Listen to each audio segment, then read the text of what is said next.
Breaking news po mga kababayan, Anti-Clear nagwawala. Halos mangbato ng mic at talagang manggalaiti po sa sobrang inis. Bakit po mga kababayan? Nabulaga ng reporter na checkmate. Ito yung sabi Castro kay Erice, wala kang karapatan maging spokesperson ng Pangulo. Hala ka mga kababayan ko. Bakit nang gagalaiti? Kasi nga, itong si Anti-Clear, tila papalitan na kasi nga kada buga ng kanyang bibig. Yun naman yung ikinasisira ni BBM. Lalong bumagsak ang rating ng si Anti-Clear, yung kanyang tagapagsalita sa palasyo. Kaya laging kulelat sa survey at sinusuka ng taong bayan. Dito kasi sa issue ng flood control mga kababayan, tila nabubudol tayo ni Dayunyor. Kasi nga mga kababayan ko, ang mga ipinapakulong, yung mga tumitestigo, yung mga nagpapaimbestiga, gaya ni Marcoleta, pero wag kayo lalaya na daw Nakapagpiyansa na daw sa Sandigang Bayan kanina kasi may hearing sila. Panoorin nyo pa yung pasabog natin mga kababayan, magugulat kayo kasi nga si Marcoleta tila nakalabas ng kulungan. Panoorin nyo. So dito mga kababayan, talagang si Anti-Clear nagwala. Gusto nang manampal sa sobrang buwisit, sa sobrang kainisan mga kababayan, tumatalsik na yung laway, bumubuga ang masangsang na hininga. Yan yung komento Alam mo yung mga basher ni Anti-Clear, nabibwisit na rin kay Anti-Clear kasi talagang pati ba naman baha binubudol. Mabilis na daw na humupa yung baha kahit hindi naman. Hindi daw gaya ng dati. Mataas daw yung baha. Umaabot daw ng 2 linggo. Oy, kay Tatay Digong wala kang makitang baha. Pag ulan, diretso sa drainage. Tingnan mong Manila Bay, Parañaque. Naging tourist spot. Pero nung pinalitan na ni Dayunyor, olat-olat na. Naging kitaan na, naging racket-racket na lang ang kinaihinatnan ng mga project. Yan po yung mga komento na talagang yung mga galit na galit kay BBM, sinusuka siya. Nagsisisi rin sila na ibinoto si BBM. Kasi nga naging 10 times yung hirap nung kay Tatay Digong. Libre-libre pa yung sardinas Mura pa yung mga galunggong Aba, nung panahon na ni Dayunyor, naging parang ginto yung galunggong sa kasardinas. Yung 20 pesos sa bigas, binebenta pa. So dito, talagang lumubog po sa baha ang Pilipinas. So ngayon, pakinggan natin, bakit ang gagalaiti si Anti-Clear kay Erice at tila gustong mamato ng mic? Ito po. Panoorin nyo. Ayan Binatikos ni PCO Yusek Claire Castro si Kong Edgar Erice matapos itong igiit na optics lamang umano ang pagbanggit ni Pangulong Ferdinand Marcos Jr. sa pangalan ni dating House Speaker Martin Romualdez sa kanyang State of the Nation address. Nako, totoo naman. Totoo naman mga kababayan, ito pakinggan nyo na lang po ito. Nakausap niya ba yung Pangulo ng diretso para malaman niya kung anong damdamin ng Pangulo patungkol dito sa mga tao na nasasangkot sa flood control mess? Kasi kung hindi niya nakausap ang Pangulo at hindi niya alam ang damdamin ng Pangulo, huwag siyang magsalita. Huwag siyang magsalita na parang may alam siya sa sinasabi ng Pangulo. Wala siyang karapatang maging spokesperson ng Pangulo. Unless papalitan niya ako dito. Sabi po ni Congressman na Erice, optics lang daw yung pagbanggit ng Pangulo kay former House Speaker Romualdez nung SONA. Utos, sunod palakpak, pagkatapos wala na raw po yun. Ang sabi pa niya, the President cannot afford to jail former Speaker Romualdez kasi hindi daw po mangyayaring insertions for 3 years without the cooperation of the whole government. Your comment po, and kung meron po bang update ang sa palasyo ang ombudsman doon sa sinabi ng Pangulo na will be done soon na yung filing ng multiple cases against Romualdez? Okay, unang-una, yan ba ang talagang kanyang mga sinabi? Kasi nahulog yung laptop kanina. Baka naguluhan. Kasi gulong-gulo yung isip dyan ni Congressman Erice. Parang hindi siya tumutugma sa katotohanan. Sure? Okay naman yung laptop? Okay, sige. Well, anyway, nagtataka nga ako kung bakit pa na ini-interview itong si Congressman Erice. Dahil ang kanyang mga sinasabi ay laging may parang, I think, I don't think. Lahat ay puro sa galing lang sa kanyang isipan pero walang basihan. Walang facts. Puro theory. Alam niyo po, sa gobyerno, hindi tayo dapat nabubuhay lagi sa theory. Hindi tayo dapat lagi nabubuhay sa paninira. Wow, nagsalita. Dapat daw hindi tayo mabuhay sa paninira. Sino kayang naninira, mga kababayan ko? Di ba yung ginagawa nila kay Sara Duterte, puro paninira? Puro Davao, Davao, Davao, puro Duterte, Duterte. Ito yung lagi nilang pasabog. Pag Duterte, galing-galing nila magsalita. Ngayon, olat sila sa impeachment ni Sara. Laging supalpal yung kanilang mga witness. Yung prosecution, laging butata. Laging nasasalpukan, nasampal ang mga muka. Lalong-lalo na yung mga abogado, parang walang alam. Pag ikumpara sa mga abogado na depensa ni Sara, talagang dikampanilya. Parang Marcoleta. Naku po, mga kababayan, tila lalaya talaga si Marcoleta. Abangan nyo yan. Hindi ako nagda-doubt, mga kababayan ko. Panoorin nyo po. Nakita ko nga po ang, kumbaga yung script ng kanyang pinakahuling interview dito sa One News PH. Kaya tama naman po yung binanggit nyo, Ma'am Julie, no? Bago dyan, meron siyang binanggit patungkol dito na hindi lang flood control projects ang problema, kundi pati yung pagkolekta ng basura.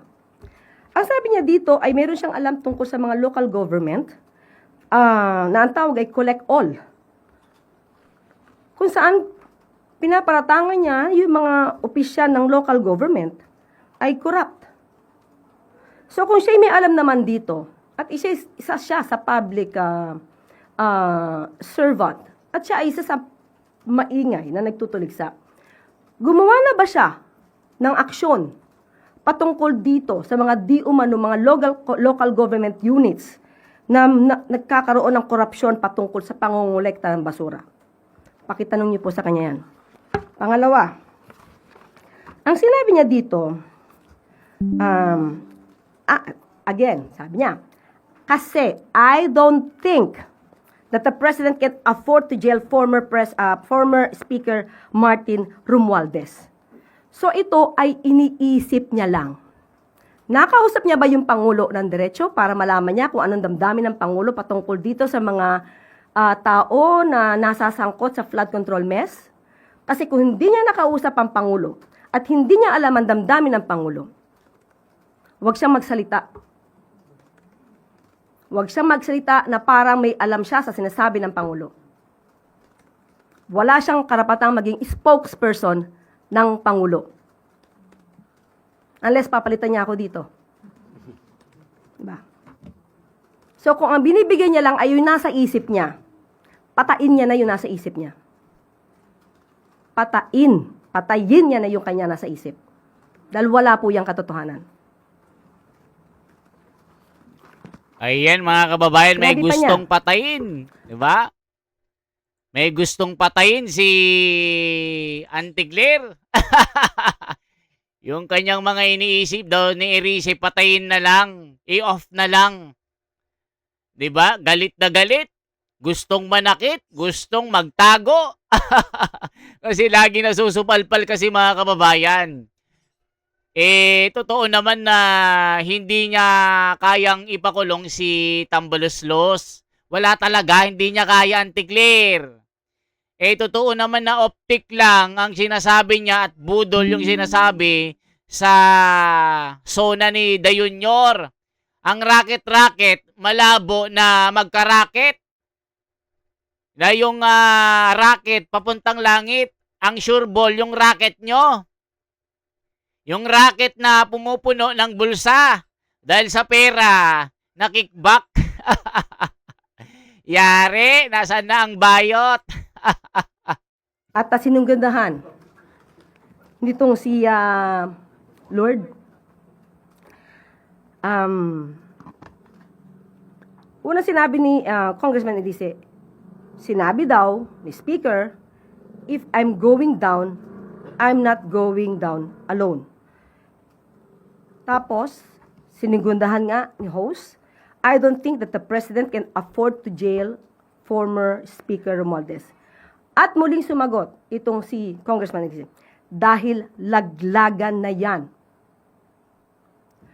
Si Congressman Elise ang isa sa pinakagusto kong makausap, kaharap kayo. At tatanungin ko siya ng diretsyo, saan nang gagaling ang lahat ng sinasabi mo? Bigyan niya ako ng ebidensya, dahil puro ganito na intriga, mahirap sumagot ng puro intriga. Mga kababayan, totoo naman na optic lang yan. Hindi nga kaya ni Dayunyor na ipahuli, ipaaresto yung pinsan niya. Bakit? O eto na lang, anti-clear, para malinaw sa kokote mo. Tignan mo si Marcoleta, bakit siya ang naunang nakulong? Ano yung kinaso? Walang saysay, ginawan lang ng kaso ito. Isipin mo yung donation ginawang plunder, samantala yung sa pinsan niya, sandamakbak na ebidensya, 18 pang mga Marines, o ngayon nasaan sila? O yung 4 tinakot. Yung 14 nanindigan gaya kay Marcoleta. O ang dami nang nagtuturo, may mga video pa. May mga picture. O gaya ni Erwin Tulfo, nanalangin daw. Sumasalangit. Nagdasal sa Diyos na bigyan daw siya ng katalinuhan na wag maging impartial. Kung may kasalanan si Sara, kailangan malitis, kailangan makulong. Wag daw padaig sa pagiging popularidad ng kanyang pangalan dahil si Sara, gustong-gusto ng mga kababayan natin. Kung ikukumpara sa mga survey, itong si mga Tulfo, wala, nasa basura. Si Sara, nako, lampas-lampas bundok yung rating. Kumpara kay Junior, nako, negative. Pa-zero na nga Yan yung mga komento, mga kababayan. No? Tuloy pa natin. Ba't nang gagalaiti si Anti-Claire? Hindi tayo mga taga-media, hindi tayo dapat nabubuhay sa intriga lang. Wow! Intriga at pamidya. Grabe yung budol din ito. Ano? So patungkol kay Baka po may update lang ng Ombudsman doon sa sinabing ng Pangulo na the filing of multiple cases against Romualdez will be done soon. Sa ulat na nadidinig ng Pangulo, dahil meron di umano mga witnesses laban kay dating Speaker Romualdez, naniniwala ang Pangulo na kapag kumpleto ang ebidensya ay dapat masampahan ng kaso. Sino-sino ang unang tumutuligsa at nagsasabing meron silang alam at mastermind di umano ang Speaker? Hindi ba obligasyon nyo na nabigay lahat ang inyong kaalaman sa Ombudsman? Dahil medyo na-disappoint si Ombudsman Boying Rimulya sa pag-retract ng 4 na Maleta Boys. So kung meron pa pong ibang mga may hawak na ebidensya, katulad nito si Congressman Erice, kung meron kang alam, Congressman Erice, pumunta na po kayo sa Ombudsman at doon nyo na ibigay lahat ng alam po ninyo para hindi kayo ma-disappoint at sasabihin ang Pangulo ang siyang merong kagagawan para hindi siya masampa ng kaso. Obligasyon niyo po yan, Congressman Erice. Kahit nga may Anti-Claire, kahit may ebidensya, wala ding mangyayari kasi nga utos nga ni Dayunyor. Yan din yung napapansin ng nakakarami. Bakit si Marcoleta ang ikinulong? 'Di ba? Kung hindi talaga utos si Dayunyor. Parang nasa kanto lang mong sumagot. Nako, parang nasa kanto lang sumagot sa Anti-Claire. Parang palengkera. Nako po, mga kababayan ko, parang palengkera daw. Ayan, sabi oh, mga kababayan, oh, tignan nyo parang palengkera lang ito, sabi oh, sa kanto. O, tignan nyo mga kababayan O, tignan nyo. Sinto-sinto sa lahat ng tanong. Walang tamang sagot. Ang galing ni ICC. Impacta yan eh.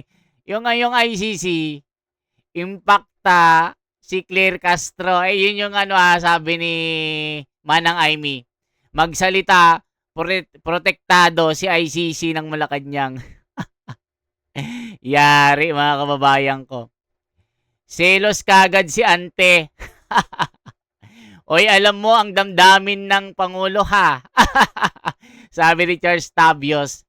Iiyak na yan. Iiyak na yan. Sabi ni Julia. Ang nag-iisang reyna ng ICC. Nagtataka rin ako bakit may nag-interview pa sa ICC na yan. Alaka. Kahila ko na si Bruha. Halaka. Ano kayang buhay nito pag wala na sila sa Malacanang? Halaka. Naunahan ka ba ng eksena, Auntie Claire? Halaka. Akala ko ba nasa bubble gang ako?